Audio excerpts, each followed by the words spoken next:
talk about emotional eating, healing, and the deeper layers behind our cravings. If you've been with me for a while, you already know this is not just a podcast about food. It's about feelings, frustrations, and finding your way back home to yourself. Today's episode is called Dealing Life's Frustrations and Overcoming My Sugar Cravings is Easier Than Depression. That may sound like a strange statement at first, but if you've lived through depression or deep emotional pain, you know exactly what I mean. Cravings can be challenging, but depression can feel like a black hole, and somewhere in between those two, we learn how to cope, how to survive, and eventually how to heal. So, take a deep breath, grab a warm drink if you want. Let's talk heart to heart. Let's start here. Frustration. That constant little hum in the background of our lives. You know that feeling when things just don't go the way you planned, when your efforts seem invisible, when you're doing your best, but life keeps throwing curveballs. It's not quite anger, it's not sadness, it's that in between egg when you want to scream, but you just sigh instead. And for many of us emotional eaters, that's exactly when we reach for sugar. It's subtle. You're not crying, you're not panicking, you're just tired. So you open that drawer, grab the cookie, pour that bowl of cereal. You chew slowly, telling yourself, it's just a small treat.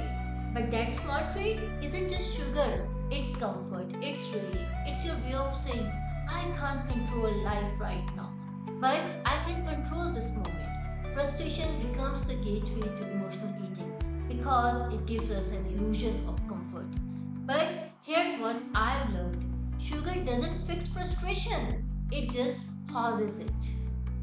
Now, let's go deeper. Depression, it's not just sadness, it's a kind of emotional paralysis, fog that makes even simple things. Brushing your hair, replying to messages, or making breakfast feel impossible. In those moments, food, especially sugar, becomes a lifeline.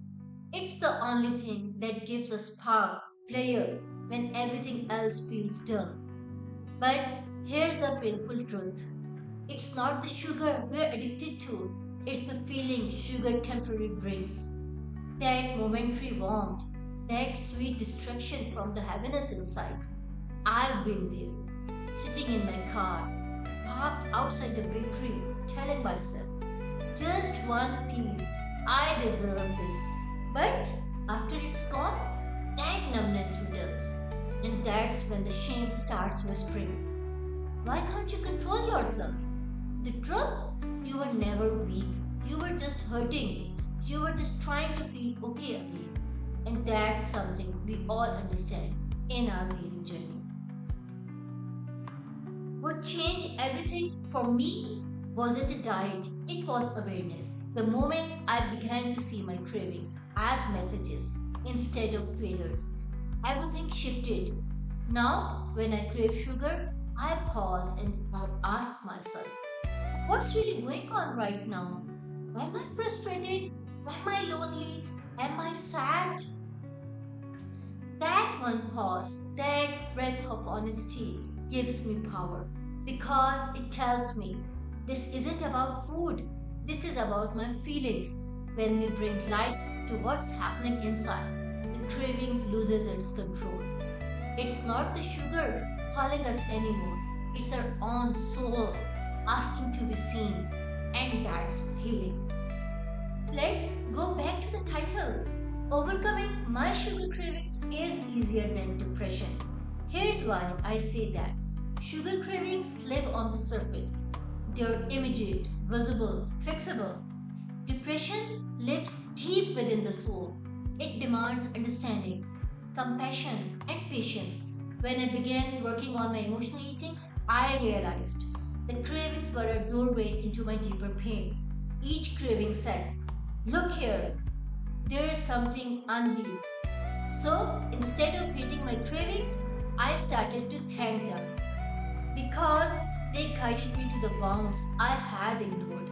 When you treat your craving with curiosity instead of shame, it transforms. You no longer need to fight it. You just need to listen to it. That's why healing sugar addiction is often the first step. Because once you start understanding your patterns, you also start softening your depression. You start reconnecting to life.